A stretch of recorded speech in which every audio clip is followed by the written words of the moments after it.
Welcome to the first episode of the One More K podcast.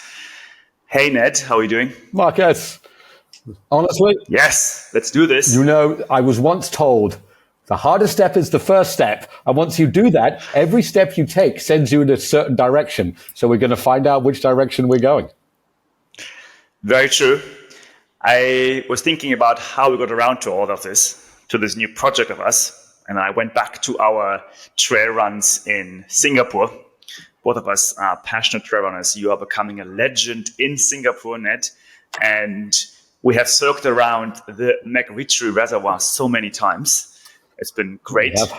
Despite your age, you always have been a bit faster than me. That's not true. I've been always trying to catch up. Yeah, you're a bit faster. Maybe I'm a bit farther. Faster and farther, not farther, but further. Further is the right one. That's true. You're further. But we've been talking about so much trail stuff the last 6-7 years, and sometimes business talk, but mostly trail. So we felt strongly about why don't we just record all our conversations in a podcast? And now that the new year has started, there's new adventures happening for all of us. And it's time to put all this knowledge you have, especially, into the wide open and start this so-called podcast endurance run. And we are excited to get it going. Always people tell you there's too many podcasts, right? It's like, there's so many podcasts. But for us, obviously, we always enjoy talking. You have your great business. I'm passionate about ultra running. There isn't much talk from ultra from within Asia. Obviously, we're going to talk about global. But as you say, because I'm older, I actually started, my first ultra run was when I was 14. I did a 24-hour run in the Scottish Hills. But I've really been passionate about ultra for 30 years. And I promise you, there's never been more excitement about trail and ultra than today. I mean, this just absolutely feels like, it feels almost like the start of ultra. That's not true, but it feels like we're at the second wave, third wave, whatever it is. So felt the right time to do this podcast. Yeah, I guess I'm a bit younger, so for me this is the first wave, but I'm sure for you maybe it's second or third wave. Because you're based in Singapore, you've been based in Southeast Asia for 25 years? 32 years now. Holy moly. So I just counting 10. I mean, I'm based in Vietnam right now, and I've been exposed to Southeast Asian trail running quite a bit the last few, like almost half a decade. I can say this now, half a decade. And you've been around the block, but much longer, which is great. I think that gives us good perspectives to this. And that's also, I think, because we are based in this region, what we're doing has a bit more of an Asian spin to it. We do want to cover global endurance trail running, but of course, just because by the nature of where we are based, we're going to probably have a bit more of an Asian spin, which you say, I think, is exciting. Yeah. And why don't we do this? Like, I know you know me.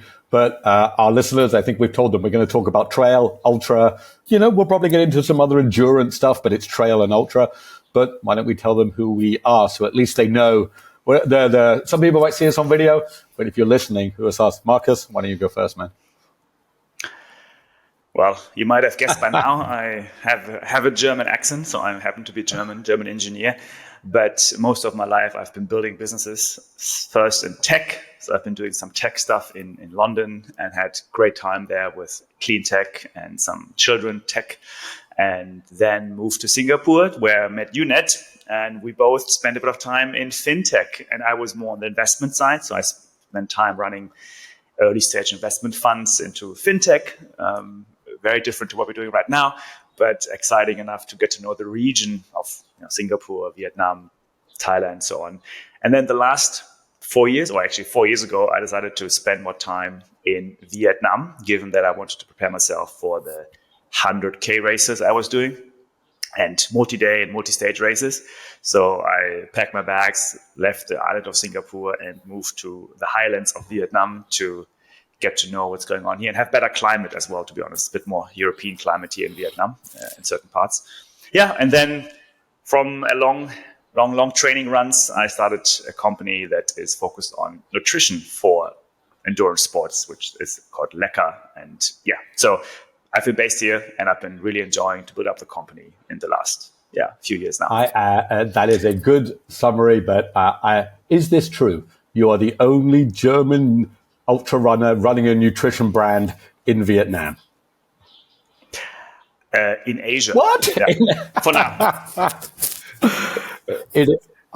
I remember when we met, and you were fintech investment. I was running a fintech startup, both of which are very hard. Ultra running's hard. Investing in startups is hard. Running a startup is hard.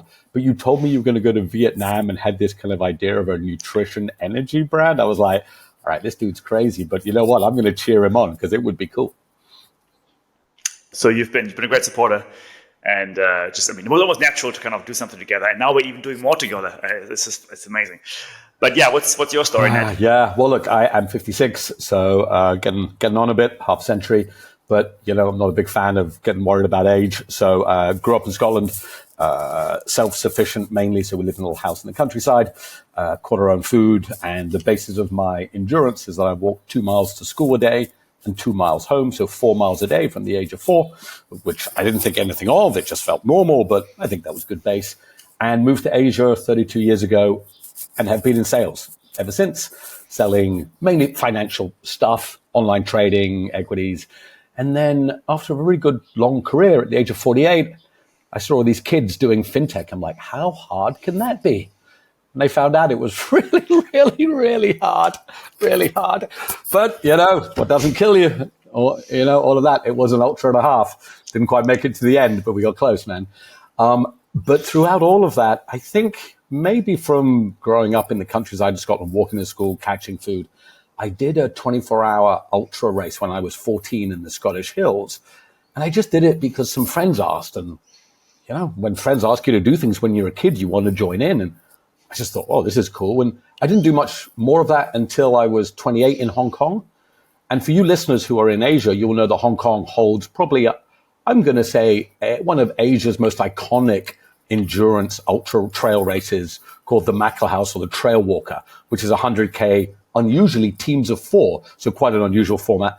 I joined that and it was amazing. And that started the love of ultra endurance. I spent a long time running.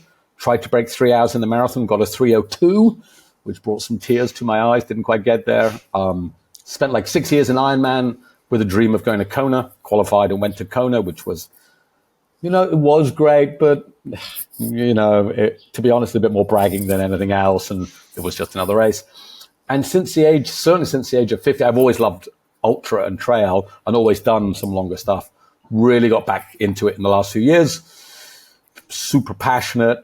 Running more and more, and got into backyard.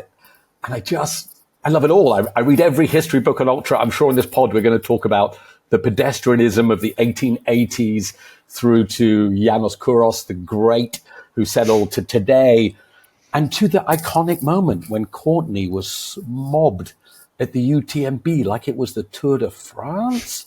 So that's me, passionate, love it, love talking, love running. And yeah, I've just came back from a little run in the jungle, and I feel super fortunate that in Singapore, even though it's a tiny island, we have some amazing trails. So always good to get out. You just, I think you're also humble there because you are super into backyard. And last year you came, what was it? In the backyard position of the backyard? Third in Singapore. Third in Singapore. You are very hooked on the whole backyard. We will train. I truly hope we will be covering backyard. I know it's not for everybody. I get that, but I think we can all appreciate what Harvey Lewis did at 107 hours. Yeah.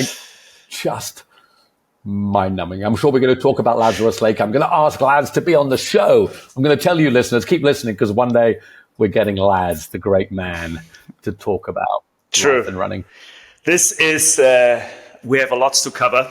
A lot of potential also for this podcast, and we are taking it step by step, just like an endurance race. These are the first 3 steps of a 100-miler, and as you might know, it's gonna, you have to feel the rhythm, get with the rhythm, and the first checkpoint is coming at some point. But let's see how that goes.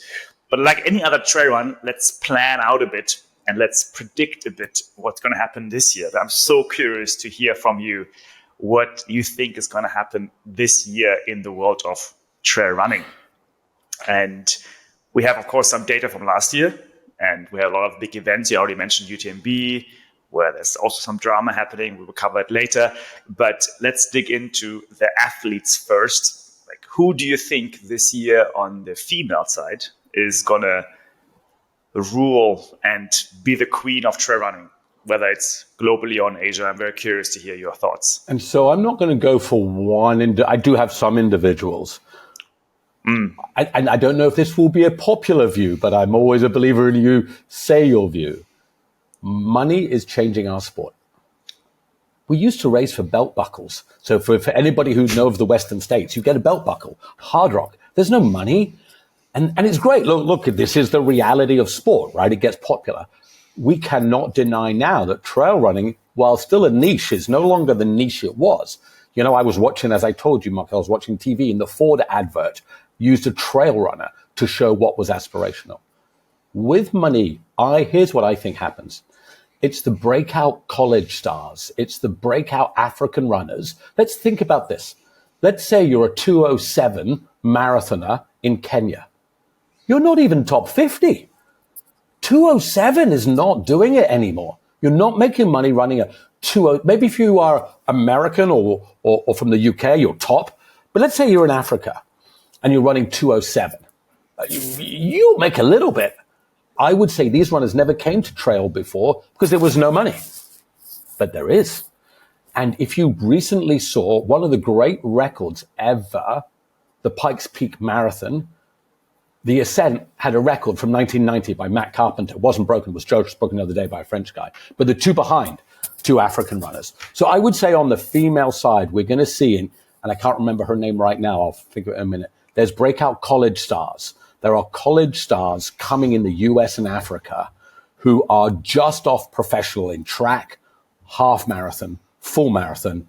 And these names, it's not the Courtney, because we know Courtney, right? It is, the people, Katie Scheid, who we know today. Obviously, the Asian runners, maybe you can cover more of that. But my prediction is an unknown college track star from America or African female runner who makes the jump over in their 20s and dominates. And you think that's especially because of the new sponsorship, the money coming in, so they do see the potential to make a living or at least have some income through that. There's been nobody did ultra for a living, right? Like it wasn't, sure, I think Killian's reinvented, but he has real soul and he's making real money. But nobody, Jim Walmsley, Zach, but like we live in Asia. Do you think there is any Asian female athlete making a proper living today in trail? I know for a fact they don't. They're trying, but they don't. So the question is I predict that either an Asian female star or an unknown female star comes across and starts to make real money. And they come for the money rather than for the soul. Whether that's a good thing, we'll find out. But that's my prediction for 2024, particularly on the female side. I mean, on the Asian side, I can only highlight two females, which we're both kind of close to. It's Hao Ha from Vietnam, which has come close fourth at the UTMB CCC. There's a famous video of her overtaking Emily Forsberg to number one. I remember that some of the UTMB commentators were surprised to say, "Who is this girl?" Like, we don't even how to pronounce her name. So Hao Ha is someone to watch for sure. She's a mountain goat from north of Vietnam. And then, of course, Somaya Buddha from Nepal, based in Hong Kong, who's also, I think, pushing it, has been a bit injured earlier last year. But I think we have hope for her to really also become top three in the world. And we must shout out Ryan Blair for what he did, because when he gave the ability to Somaya to really show her potential, he couldn't get a sponsor, so he put his hands in his own pocket and he put the money on the table. And let's face it, at CCC last year, or maybe 2 years ago in 2022, Somaya, if that race had been 5K longer, she would have won. She would have won. Yeah. She was closing down on Natalie Blondin, who won. I think you're right. I think when an Asian, particularly on the female side, wins a big race. Yeah, I mean, Somaya just signed a sponsorship with the Chinese brand Kailas yesterday. So in terms of money, it's wow. So FYI, we don't endorse any brands we mention here. So it's not like we have any contracts signed. It's all just talk. Yeah. All right, moving on to the males. What's going on the male side? Do you think something similar is happening with some track stars or other stars coming into trail, or do you have other views on the male athletes? I have one in particular where I think he's coming back. He's got Adam Peterman from the US, unbeaten. He won Western States 2 years ago, got injured, unbeaten over 100. He came from college. It's the same theme. He came from college. So in America, he's pretty well known. You know, of course, the American with Jim and Zach going 1-2 at UTMB finally kind of broke into the European scene. Clearly, the European scene is super strong. But I think Adam Peterman comes back from injury and starts to dominate. On the Asian side, so, you know, here's my prediction. Crazy. And you know me, I'm such a passionate fan of Laz. I think Tomo finishes Barkley. That's my prediction for 2024. Tomokazu, who is the great Japanese race director and great runner, he's passionate. We have never had anyone from Asia finish Barkley. And my prediction is he finishes Barkley this year. What a crazy, amazing thing that would be. It's, I think would be just nationality-wise quite fascinating to have more of the Asian runners, of course, make these big races. I hear you. I think I would agree. I don't have a name in mind, to be honest, but I do think that also, I do think the Asian females are stronger globally, but I also think that there is a lot of grit in the Asian males, and I do think they will also come out in certain races. Now, I mean, the Chinese also very strong at UTMB, so I think my prediction is that some Chinese will win CCC this year. I think that's kind of where I'm curious. So just sort of thought here. So I think maybe the theme in our podcast is, because I suppose I've been in ultra a little bit longer. Here's a question. I don't know if we can answer it. For the longest time, American women did really well overseas. So American woman won UTMB years ago. A lady called Rory Bozio became 7th overall 12 years ago. Courtney won it. It has been won many times. American men took forever to get there overseas. And again, we're seeing the Asian woman dominate, not the Asian men. I don't know if there's any rationale for this, but certainly ultra shows us that women seem to travel and race better. I don't know if it's just a coincidence or if you have any thoughts, but it's clear that Asian women are dominating more on the global ultra scene than Asian men. I have only a snarky little comment to make. That is, trail running is one of the most inclusive sports on the planet because women are as equal as men. And it's amazing how, you know, whether 100 miler, male and female, actually equally strong. So if you talk about inclusivity these days, which is an important topic in some nations, I think trail running is very inclusive and very equal. You know, honestly, Marcus, it's a really good point. It's a really good point. I mean, we know Courtney wins races. Maggie Gutterall wins races. You know, women, the further we go, these 200-mile races, you know, women are regularly top 3, top 2, top 1, they're winning. So maybe you're right. Maybe it's just this reality that it is one of the most equal sports. Sure, there is a men's winner and a women's winner, but the further we go, the clearer it is. Yeah, I would love to have some data as well on sponsorships there at some point to see if brands pay women and men equal. I mean, I can imagine that a Courtney makes as much as a male competitor. We can't go this whole episode without saying what Courtney is doing to sport. Yeah. You know, what a great question. Does Courtney make as much?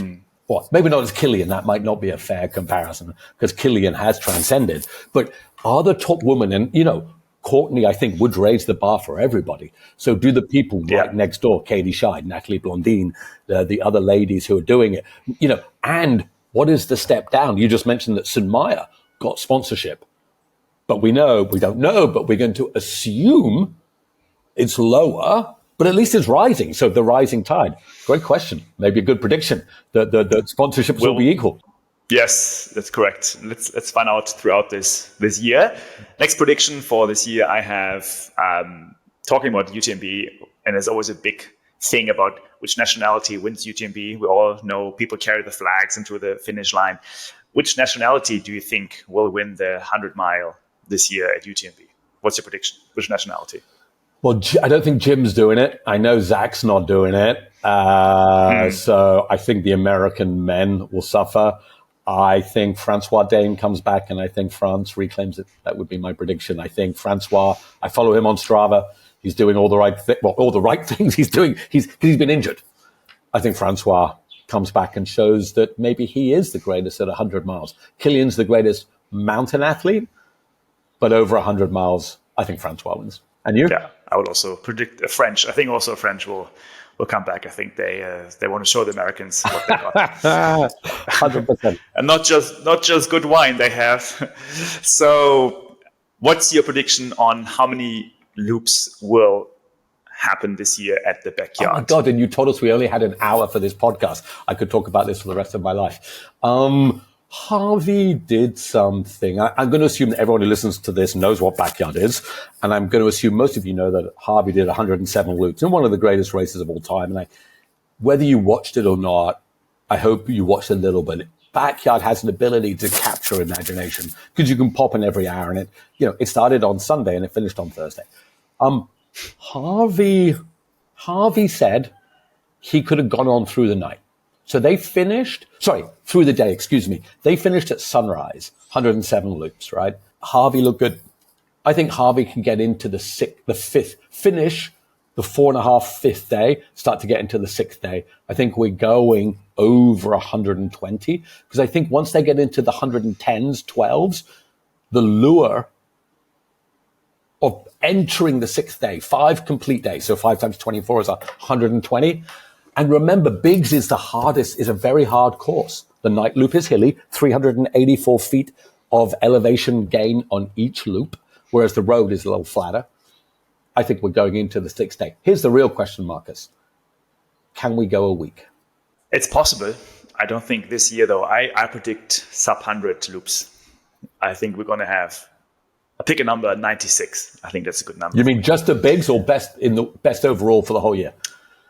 Best overall this year. Yeah. Yeah, that's a max. Sam Harvey, Phil Gore, Harvey. There's so many. John Knoll, Maggie, Corney. You know what? I would love to see St. Meyer have a go. Like, are we going to get these athletes? I respect your view, but I'm willing to bet $1 that it's going over 100. Okay, fair enough. Switching quickly to my home country, I wanted to hear your prediction for the Berlin Marathon winning time. This is also Kelvin Kiptum 1:59 and change, I think. Now, have you watched him covering the last 10K of a marathon? Have you watched him? I have not, no. For all you people out there, watch it. His stride, he looks unhindered by muscle fatigue. It's astonishing. I don't think Elliot gets there. I think Elliot, who is the GOAT, I think Kelvin Kiptum puts down at 1:59 and change. What do you think? I think it's still just scratching above 2. So I'm, again, picking a number 2 hours, like 45 seconds along those lines. It's going to get close, but I still don't think we're going to break 2 hours this year. It's fair. It's tight. It's tight. And last but not least, what's your view on the Asian FKTs for this year? What are your predictions there? Are there any big FKTs happening? Here's the really interesting question, and maybe it's a cultural thing. So again, we're going to assume everyone knows what an FKT is, fastest known time. There's a fantastic website, you can see it. There's FKTs across America, the long trails, the Pacific Crest Trail, the Continental Divide, the Appalachian Trail. There's, right now, for example, there's the Spine Race, which is up the spine of the UK, the Pennine Way. There's FKTs, I think we all know the Bob Graham round and the 3 great rounds in the UK. I'm sure maybe in Germany and Europe. We just don't seem to have FKTs in Asia. Like, do people do them in Vietnam or in Thailand? Like, there is a few cross Singapore or... My prediction is we start to actually see FKTs as a real thing in Asia, because as of today, it's barely a thing. But we have some amazing trails in Hong Kong and Vietnam and Thailand and Malaysia. I mean, in Singapore barely, and obviously in Japan. My prediction is that FKTs actually come alive and people start to do them, and because why do an FKT? There's no money. It's just for yourself. But I think it's a cool thing. Do you see any FKTs in Vietnam? Well, I can claim I registered the first FKT on the website in Vietnam. What? That was my thing 4 years ago. There is one great route from Dalat, the highlands, down to a city called Nha Trang. And it's a beautiful kind of fairly actually steep route down. So it drops 1,000 meters in elevation, 120 kilometers. I registered it. It's quite iconic. So you usually take a bike or you take a car or something, but you can go down from the highlands down to the coast. Beautiful. And it's kind of a serpentine road down. I have not done it yet, but it's registered, and I don't think anyone has yet tried it. But at the time, 4 years ago, I was registered the first one. So I need to double check. I'm very curious now. I don't think many more have been added to the FKT website. I do know that the Southeast Asians, at least, are doing a lot of ultra distance stuff, but it's usually just with on loop, right? So it's this very systematic approach of let's just get this one loop down in my backyard. Basically, it's not a backyard, but it's still like, hey, I know this one street. Let me just circle it 1,000 times. Yeah. I mean, during COVID, we had these crazy stories where someone just went up and down the staircase a lot, and I think it seems to be people are very good here at just switching off the mind and doing one thing. But FKTs, yeah, I think you're right. We're going to see them more. I think it has also to do with that people have done, like the good athletes have done many races. I think there may be a bit of a race fatigue. You would have to travel really far out, like to America or to Europe. Visa-wise, not easy. Flight-wise, not easy. So people looking for something new. And yeah, an FKT could be a good alternative for someone to try it out. But I do think that just the culture in Asia is more about your group being together, going to race together. It's more of a herd thinking. So an FKT is a bit more of an individualistic thing to do it. And I just what I see here is not necessarily a thing to do things by yourself so much. It's really about training partners, race partners. So, but yeah, let's see. I'm curious to see which big FKT in Asia will be cracked this year. Let's see if we can both find one and go and do one. Put our names up there. Oh yeah, that'll be fun. Yeah. Well. So where the world is talking about, or Radar, you're talking about a changing world order. We're not going to go into this at all here, but we have maybe a change in the trail world order happening, and we see how certain races are dominating. We of course know what happened with UTMB the last few years, where they partnered / being acquired by the Ironman group. That has changed the image and the organization and the whole system of UTMB, really, to get your stones, travel to races, become an Ironman-like organization. I hope most of us have heard about the Whistler scandal, confusion, misunderstanding, depends who you ask, I guess. And that has also changed the perspective on UTMB, especially in North America.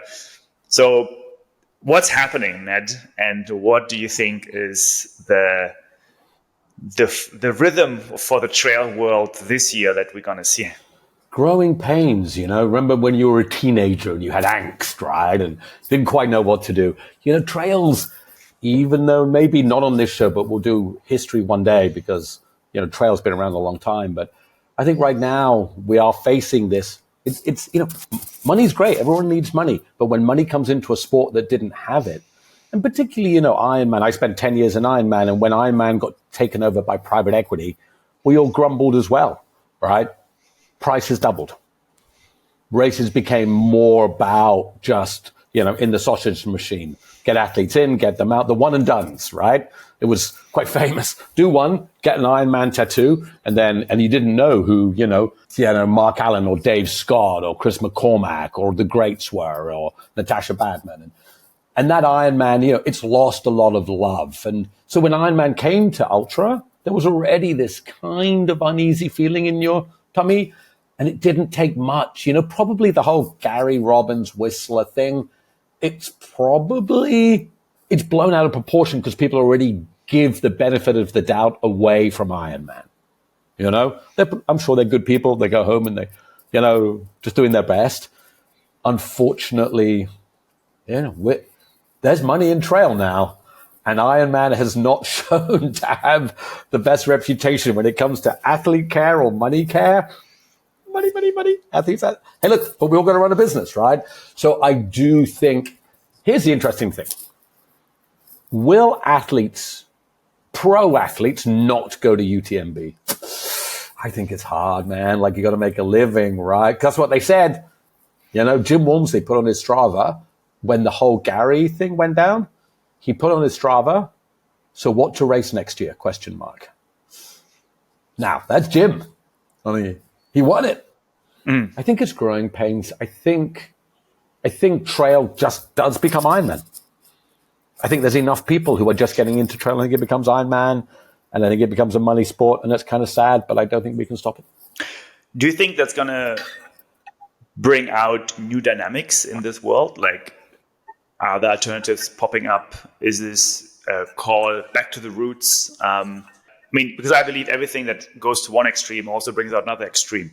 It has to be some kind of balance, the yin and yang of trail running. So the UTMB takes it to the more commercial extreme. What do we see on the other side happen? Lazarus Lake. Again, look, I'm 3 years ago, Laz on April the 1st put out a note that he'd been brought by Ironman. And it was again, Laz, I don't know if all of you who read Laz, but he's a poet. He writes beautifully. And he wrote this really beautiful post about, everything has to come to money in the end, and he's not immune to it. So he sold Backyard and Barkley to Ironman, and he wishes them well. And people were like, what? No. Of course, it was April 1st. The soul of there's always these little races that won't get brought out, right? So by UTMB, not everybody, right? Not everybody. I think, Laz is never selling Barkley, right? Barkley will always be weird, right? And there's enough weird races. So I think the dynamics, but I think, you know what the biggest thing changes? So when I was 20, no one did marathons. If you did a marathon, you were amazing. Today, everyone does a marathon. Now it's, can you do an ultra? Very few people do ultra. I think what changes is everyone's going to do an ultra. Ultra is the new marathon. Ultra is the new marathon. That's the dynamic change. The one and done. Oh, I did a 50K. I'm an ultra runner. Let's go. And nothing wrong with that. Hey, if you said we won't touch on world dynamics, if everybody was an ultra runner, the world would be a better place. And why is that, Ned? Because ultra runners overwhelmingly are good people. Why? Because here's the thing, my little rant for the day. Stop people, if you're listening to this podcast, when you do an ultra race and people say, oh, I don't know why I do it. You do know. You're so lucky that your life is so lovely that you can go out and suffer for your own enjoyment when most of the world is really suffering. Think how lucky you are that this is what you can do. And if the whole world could feel that suffering, and if you're listening, I use a little inverted commas, it's amazing. And I think it teaches you a lot of lessons. I think the world would be calmer, less angry if we all went out and ran ultras. I do think it crashes the ego quite a bit. And both of us have lived in Singapore. We've been in finance, fintech for a bit. And it's always, you go into a conference or whatnot, and then you meet someone who has a big ego. And then most of the time, they do Ironman. And you meet someone like you who is just at peace and quite friendly. Yes, you do it in ultra running. It's like you can really slap on the labels. Labels are useful and also not useful at the same time. But as someone who has done 50 or even 100K, they have learned all about life and about themselves. That's for sure. Yeah. You know the phrase, if you want to win a race, run 100 meters. If you want to find out who you are, run 100 miles. Yeah, I'm not going to lie. When I moved from Singapore to Vietnam, I was on that mission. Let's kind of put work aside. Let's get out there. 100K is really what you need to do to dig deep. And we all know those terms, digging your pain cave, so on.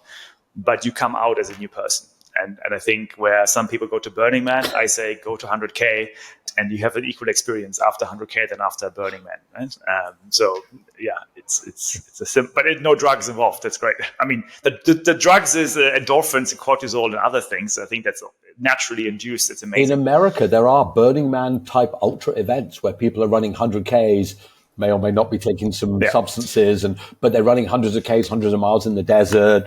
All of this stuff. I think there is some crossover.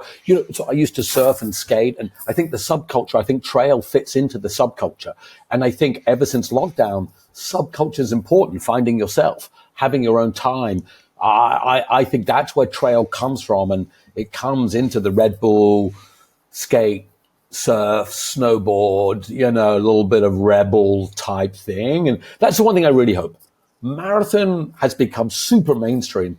I just really hope that trail doesn't become so mainstream. Like, it still needs to be grungy and skatey and weird a little bit. If it, while I'm so amazed that Ford cars use a trail runner to advertise, I think that's great that we're getting that exposure. I also don't want it to be like, don't pick on me for tennis. Like, really, like tennis, to advertise things? Like what happens if we get, trail runners making $10 million and Come on, Ned. Don't sound like an old fart here. I know. Let the world pass. Let it happen. This is the balance. This is why there's two of us. I could be the old old grumpy man in the corner. Yeah, exactly. I think it's exciting. I think it's just natural evolution. I think it's what happens. It's good to have camps. It's good to have discourse. It's good to have a conversation about it. I think it just makes it all bigger and more exciting. And maybe in 5 years' time, we sit here talking about a different sport because the commercialization of trail running has brought up a new trend, like something new. It's something, I don't know, we don't even know yet. We are right now. And again, I come back to that singular moment when Courtney was mobbed at UTMB. I mean, that. And just to clarify, mobbed was more in a positive way. She was just carried up the mountain by the masses. For all of you who have seen the Tour de France, the Tour de France is the most watched live sports event in the world if you take the total crowd over the 3 weeks. And the UTMB used to have a couple of people on the trails. That one moment when, I don't know, thousands of people credit that tunnel for Courtney to go through. I mean, it was wild. That was the changing moment in our sport. I mean, we talked at that weekend and we were chatting the entire time. It was just, I was at dinner with my girlfriend at the time and now my partner, and I could not focus on dinner because I had to watch the live stream. I was like, I need to do this right now. Well, talking about races, let's go to our race recap corner and have a bit of a check-in what's going on in the last few days or even right now in the race world. So we have as you mentioned already earlier, the Spine race going on. So what's happening there, Ned? What's going on in the Spine race? So the Spine race is going on as we speak. For the listeners, the Spine is called because it's like the backbone of the English mountains. It's 400k-ish, 350, 400k through the Pennines and the Lake District in the UK. It's become quite infamous because they do it in winter. It is non-stop. It's not a stage race. It is self-navigated, carry your own stuff. And right now, so it is 9:44 a.m. in Singapore, which means it is 2:44 a.m. I checked the weather, where the leaders are. It's -9 centigrade and snowing hard. Wow. It is tough stuff. So John Kelly has pulled out. Unfortunately, the great John Kelly has pulled out. Pavel Polonci, who is a multi-time great, is pulled out. In the lead is the tea snatcher, Damien Hall. For any of you who follow Damien Hall, he's known as the tea snatcher because he takes your tea, because he likes cups of tea. He's pretty great. He finished 4 loops at Barkley. But the Spine, I would say, everybody claims, we're the toughest race, right? The toughest race on earth. Oh my God. I think I might vomit if one more race says they're the toughest race on earth. This is my old grumpy man in the corner. This one, the Spine it's certainly not, but it gets close. So right now we have maybe about 2 more days to go, battling the snow, the high winds through the hills of the UK. Yeah, Damien Hall, group of 3 leading, and the greatest backyarder in Europe is leading the females. Claire Barnois from France, who was the final remaining female at Big's Backyard, is now the leading female, I think, in about 8th overall, currently in the Spine. Exciting. So I'm sure we're going to cover the final finisher list next week. We also had the Herd 100 happening in Hawaii. Have you done this race? I have not. It's a 5-loop, 20-mile, super technical race, jungle routes. And I think for our listeners in Asia, if you're used to Vietnam mountain marathons or Philippine jungle races, Indonesian, jungle races, go to Hurt. It's apparently a lot of people find it very technical because it's in the jungle, and we're used to the jungle, and it's hot. We're used to the heat. So I actually think maybe one of the top Asian runners maybe should go to Hurt because it's quite well, and it stands for Hawaii Ultra Running Trail Race or something, HURT, 5 loops. And the winner was Ihor Veres on the male side. Ihor, again, I try not to bring everything back to backyard, but maybe it's just what I think. He was the assist to Harvey Lewis. So he won that, a very humble young man. And here's the amazing thing. The average age of most winners in Ultra 20 years ago was 40 and above. And big shout out to the second, actually, Anthony Lee, a good friend of mine from Boulder, who came second, and he crushed his PR by 5 hours. What? So that's quite something. Yeah, Anthony Lee, some Asian Asian American runner to follow in Boulder. And again, the third, guess what? It has been a Japanese, Michito Sawa. So that's also back to our, I guess, predictions for this year of the Japanese runners, which well, also in that, and while that is great, I'm glad it's your friend that came second. And it also in that is that Candice Burt was there. Correct. Candice, and I'm just checking the result. I don't think she won the females. I think a lady called Andreas Taras, right? Correct. So Candice came third. Yeah, she also from Boulder. Yeah, in 29 hours and 40 minutes. And what Candice has done is taken out. So what you asked, we had this question, what happens to trail running? It gets commercialized. More and more people do it. But Candice has created this 200 miles is the new 100 miles, right? Her races sell out now. Her 3 races, Bigfoot, Tahoe, can't remember the last one, Moab. She's selling out 200-mile races, 320K people. Like this is, so I think trail, to your question, I think we start to get oversaturated in the 50K, 50 miles, 100K, maybe 100 miles. So what do? Just go to 200 miles, right? Like, and Candice, who also famously ran 50K a day for 200 days straight. Yeah, I think that's just, we're going to see more of those extreme feats of endurance performance. Incredible. I hear you. Yeah. Going to the road, we had a new world record being shattered by Agnes Jebet-Nektic. In Valencia, she ran a 10-kilometer road in 28 minutes and 46 seconds. Wow. I mean, that'd be right now my maybe 7K time. Well, you're doing pretty good for 7K. Yeah. But that's incredible. I think we see more on the road. We see a lot of new records. It's not yet in Berlin, of course, I mentioned earlier, but the 10K, the male and female, the half marathons, people are crushing it. Do we feel, so I don't know how deep we want to get on this, in Ironman for a while, people were allowed these new skin suits, swimsuits, right? Which changed the friction of the water on your body, and people were swimming way quicker. Now, we all know that the Nike Zoom, whatever they're called, shoes, 4% quicker. 4% is massive. Now, swimsuits were banned in the end. Now, I don't think it's the same on the trails, right? Because if you're running Hurt 100 with all the routes and the trails, what's your thoughts on how equipment is changing? Because clearly shoes are making road running faster. I think it's a no-brainer, and it's strongly correlated. I saw some numbers, but I can't remember it. I need to figure it out again, maybe for next show. It's how you can really see the step up the speed has changed since those shoes have been introduced by Nike, Hoka, Adidas, who all are having these more thicker carbon plate shoes. And it has made a massive difference in road running. So it's a bit like in Ironman, I believe you have a different suit, you have a better bike, you can make a difference in time. Road running now has evolved to new shoe development, which gives it another speed. The question is, trail running, what's there to do to make you faster? You could argue not much. That's also what I love about it, because whether you have better shoes or better poles or backpack, nutrition, otherwise you just got to do it. I think listeners, tell us. Don't know, you'll find a way to connect with us.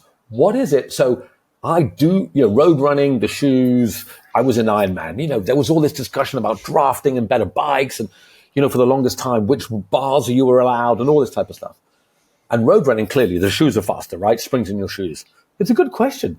I can't think of anything in trail running. Clearly, and look, completely different subject, drugs in trail running, performance enhancing, EPO, steroids, all that crap, right? So just assume people aren't doing that because there's not enough money. Of course, when money comes, people will do that. But equipment-wise, maybe I have an idea. This is not a good idea, so don't anybody do this. I wonder if poles that had little boosters in them, people could boost with their poles, but I think you would find that out pretty quickly. I think you're right. Trail running feels pretty pure. There's not much you could do apart from train more. I do think that in the trail running, it's more about the things happening in training. So if you can be based in a place that is, of course, full of mountains, you're going to be better in the race. If you have a good coach that helps you with recovery, if you have technology that helps you with recovery, I mean, I think we see a lot of new devices and gear and equipment that helping, especially with recovery. I think that's where if you recover faster, then you are better in training, and then hence you're most likely better at racing. So I think that's a new world in training happening in trail running that will help you to race better. We see faster times there. I mean, there's no surprise that the warms of the world crushing all these course records because there's a team, it's equipment, it's a proper program around now, where maybe 10, 15 years ago, you just live in a mountain, you happen to live in a mountain, so you go trail running, and that's how UTMB started, right? You just run around the mountain and that's it. But training doesn't really matter, blah, blah, blah. It's really now, it's like more money comes in, more team support is there, more equipment is there. I think that's gonna make a big difference in trail running. My friend Valentine Orange was going to race this weekend, the Vietnam Trail Marathon here, 70K up in North Vietnam. He spent days and days hiking Himalayas, he said himself, this was the best training he ever has done, because he had time to go with Sange Sherpa, another very big trail runner, to the mountains. And if you live in a city and you don't really care about that, you would not have this training. But now it's possible to do, and you can hike in 8 days and you have the best training. So I think those things will make a big difference in the years to come. I think it's so true. Like, and Valentine Orange is one of the best amateur runners here, and he's doing what he can. When you're listening to what's happening at UTMB, North Face has a chalet in Chamonix, and athletes can just go and hang out. That's such a massive leap above, right? Sure, we're not up at basketball or soccer yet where there's but they just go to the chalet. You can live in Chamonix to do their thing, right? Like incredible access and ability that people have to do things. So yeah, maybe not equipment, but just the professionalism and money in the sport give people's time. I mean, and if we look at Asia, look at St. Maya, right? Clearly has all the ability, and now she's been enabled via the Asia North Face team to harness that potential. I think what we're saying is a bit like Valentine Orange has just done. He's harnessing his potential. 100%. Do you see also trail running becoming more of a national sport in terms of the national sport federations starting to have a trail running team, putting funding in, maybe even doing talent support in the young ages, building up, like academies? What's happening there? Wow, that's a question. Holy crap, man. It's only... I didn't give it the question. No, it's good. It's good. Surprise it's good. Question. It's only at UTMB that people run with flags that I've noticed. Now, maybe there's other races I don't know, but you don't see it at Western States. You don't see it at Leadville. You don't see it at UTMF. From what I can tell, you don't see it much. It's never been a nationalistic thing, right? Because it's very individual, right? You trail run for yourself, and there's no team because there's no money, right? But it's a good question. Does it happen? I don't think it gets on the radar of countries' funding. Not for a while. Not for a while, I agree. I do think that carrying your flag is going to get more and more important. I think that happens in Asian races much more frequently. You have the Vietnam Mountain Marathon, which has 160 flags prepared before the finish line, so you can grab your flag and run with it into the finish line. That is already a thing. I know that many other races do the same. I know that Philippines has now a national trail running team. It's not yet fully supported by the government, but they started to put together a team of, I think it's 5 or 6 trail runners who they say, we're going to support you. And if money is in the game, then governments will also follow. I can see how it become maybe more of a national sport in Asia than maybe it's more of a grassroots sport in America, where you're right, it's just really about who you are and what you do out there by yourself.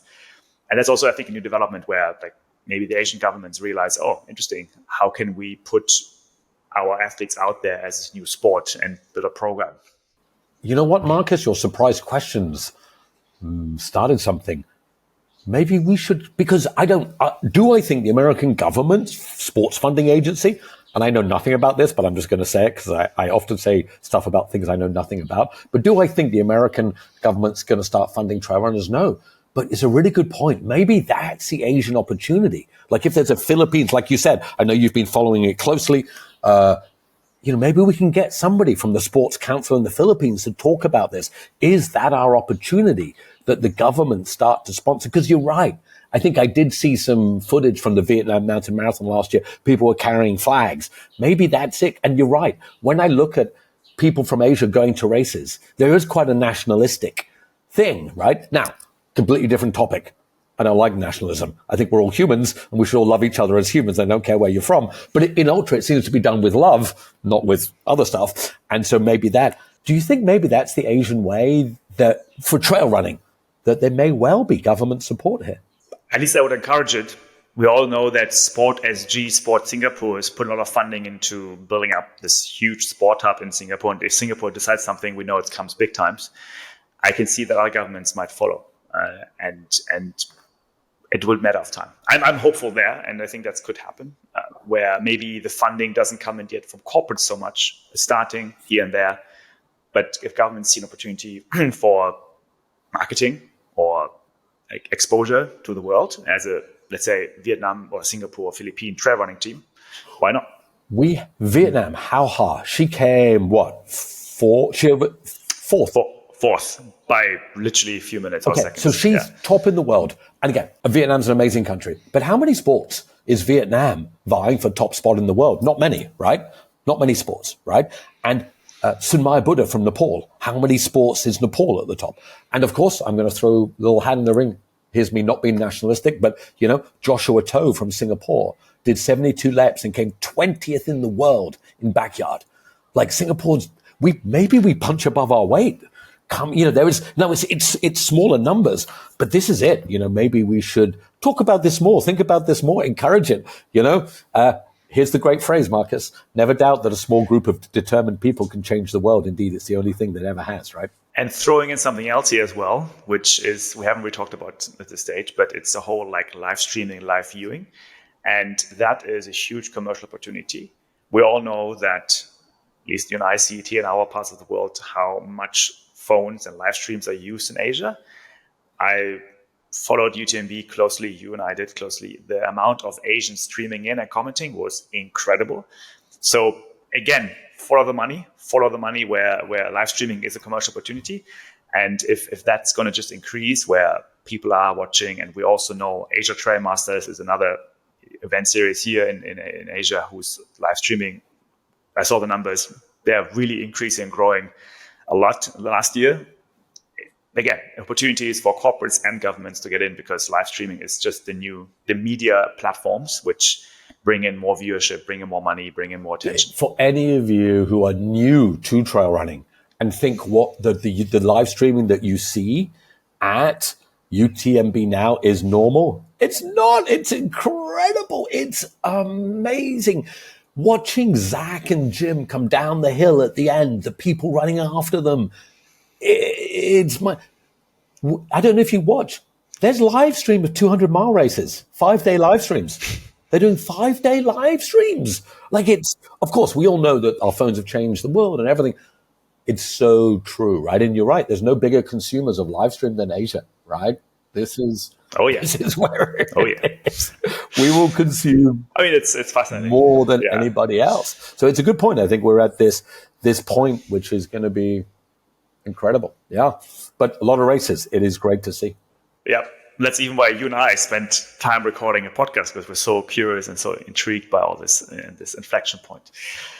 So, dear audience, now we have a little golden nugget for you. This is called Ned's Weekly Drop, where our dear friend Ned, who's running a lot, is writing down all his running thoughts.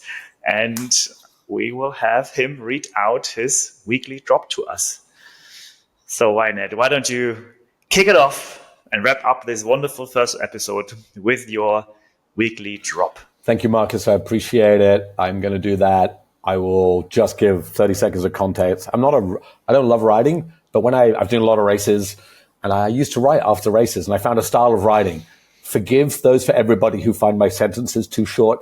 I write in a fairly, what in music is called staccato, which means just little piece by little piece. It's more because it's a stream of consciousness that comes to me as I run, and then I write it down. So these are not race reports, although I have done a whole bunch of those. These are just general thoughts. I'm going to start with the first one I wrote, The Way of the Why, which was the first one I sent. So forgive, because I am going to read it, so I won't be staring directly at the camera, but it's 5 minutes, I would say. So here we go. All right, it's called The Way of the Why. I hope you enjoy, people. You know when people say never again, or I don't know why I do this during a race? They do know. We all know. You know, right? We don't have to do it. No one makes us. So why do we do it? Because we are lucky enough to have the resources and the time to willingly suffer. Because nature is us, and endurance in nature makes us more us. Because it's an art form, and not just on Strava. Because suffering is soul enhancing, because it makes us superhuman, because it's beautiful. I heard someone called endurance sports only for people who are weird. He didn't mean what you think. He meant this: Western, educated, industrial, rich democracies. Only people who are extremely fortunate in life have the luxury to be able to partake in what is essentially a survival activity turned into a game. It's what Courtney always says. This is a game. Let's play. And the game is spreading. Economically, more and more people have the economic freedom to enable them to indulge in willing suffering via endurance. And that's a good thing. Because when life gets too comfortable, we don't grow. We're in a time where so many more people want to experience this lifestyle. There has never, ever been a time like this. Well, maybe that's not true. The biggest spectator sport in 1880 in New York was pedestrianism. At Madison Square Gardens, athletes would take part in 6-day races, 6 days of non-stop walking loops of the famous sports arena. Crowds of 20,000 people would watch and gamble on the outcome. The athletes were superstars. And then it died, only to come back again now. Courtney, Killian, Sorokin, modern-day pedestrians scaling the heights so we can all dream and suffer and indulge in this life-giving activity.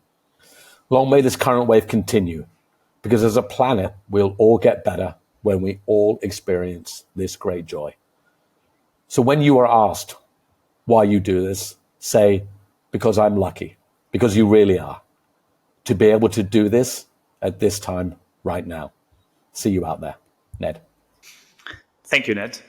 And I'm lucky to have recorded this first episode with you. Thank you so much. All good. So fun. I could talk about this all day. I just realized that's true.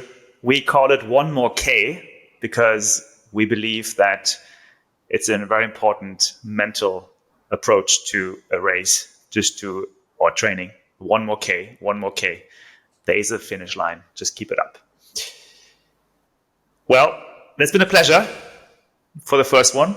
So if you guys like it, follow us on Instagram, follow us on Twitter, One More K. We are going to release this podcast on all available platforms. And also, if the video is good enough for this one, we're going to be on YouTube. In any case, we have a newsletter we can subscribe to. You can read Ned's weekly drop there.